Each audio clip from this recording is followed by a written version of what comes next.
இப்போ நாம அடுத்த நேராக கவுண்டர் அட்டாக்குள்ள போறோம்.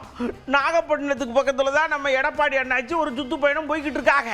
அவங்களுக்கு என்னன்னு தெரியல, கம்யூனிஸ்டோட பயங்கர மோதல் ஏற்பட்டு இருக்கு. காண்டிலே பேசிக்கிட்டு இருக்காரு. அங்கங்க பேசிக்கிட்டு இருந்தது பத்தாதுன்னு இப்ப நாகையில போய் பேசியிருக்காரு. இங்க பாருங்க, கம்யூனிஸ்ட் திமுக கிட்ட அடகு வச்ச மாதிரி ஆகி போச்சு. கேரளாவுல ரெண்டு பேரும் தனித்தனியா தான் இருக்காங்க, காங்கிரஸும் கம்யூனிஸ்டும். இதை நான் சொல்லலைங்க, ராகுல் காந்தி சொல்லியிருக்காரு. இப்படி சொன்னாலாவது நம்ம பக்கம் வருவாங்களான்னு பாப்பாரு, உங்களுக்கு தெரியல. சிபிஐ மார்க்சிஸ்ட் கம்யூனிஸ்டும் இன்னைக்கு கேரளாவில் ரெண்டுக்கும் விரோதமாக இருக்கு, காங்கிரஸுக்கு அதுக்கும். அதனால இன்னைக்கு தெளிவாக சொல்லியிருக்கிறாங்க.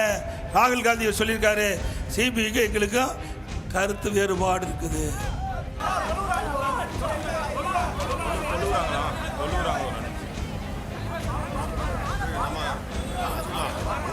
மாணவருடைய நலன் கருதி கொரோனா காலத்தில் ஆல் பாஸ் போட்டது அதிமுக.